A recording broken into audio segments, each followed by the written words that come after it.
एक बार एक जंगल के निकट दो राजाओं के बीच घोर युद्ध हुआ।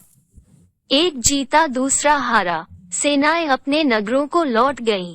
बस सेना का एक ढोल पीछे रह गया। उस ढोल को बजा बजाकर सेना के साथ गए भाट व चारण रात को वीरता की कहानियां सुनाते थे।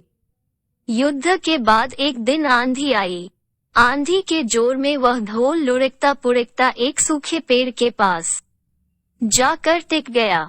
उस पेड़ की सूखी टहनियां ढोल से इस तरह से सट गई थीं कि तेज हवा चलते ही ढोल पर टकरा जाती थीं और धमाधम धमाधम की गुंजायमान आवाज होती। एक सियार उस क्षेत्र में घूमता था। उसने ढोल की आवाज सुनी। वह बड़ा भयभीत हुआ। ऐसी अजीब आवाज बोलते पहले उसने किसी जानवर को नहीं सुना था। वह सोचने लगा कि ये कैसा जानवर है जो ऐसी जोरदार बोली बोलता है। धमाधम। सियार छिपकर ढोल को देखता रहता, ये जानने के लिए कि यह जीव उड़ने वाला है या चार टांगों पर दौड़ने वाला। एक दिन सियार झाड़ी के पीछे छुपकर ढोल पर नजर रखे था। तभी पेड़ से नीचे उतरती हुई एक गिलहरी कूदकर ढोल पर उतरी। हल्की सी धैम की आवाज भी हुई। गिलहरी ढोल पर बैठी दाना कुतरती रही। सियार बड़बड़ाया, ओह, तो ये कोई हिंसक जीव नहीं है, मुझे भी डरना नहीं चाहिए। सियार फूंक फूंक कर कदम रखता ढोल के निकट गया।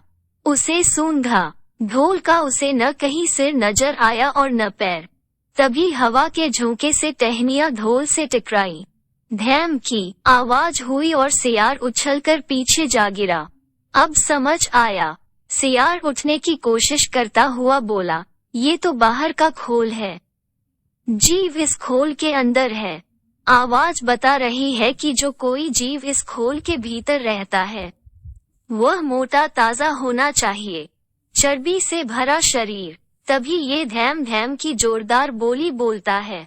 अपनी मांद में घुसते ही सियार बोला, ओ सियारी, दावत खाने के लिए तैयार हो जा। एक मोटे ताजे शिकार का पता लगाकर आया हूँ। सियारी पूछने लगी, तुम उसे मारकर क्यों नहीं लाए? सियार ने उसे झिड़की दी, क्योंकि मैं तेरी तरह मूर्ख नहीं हूँ।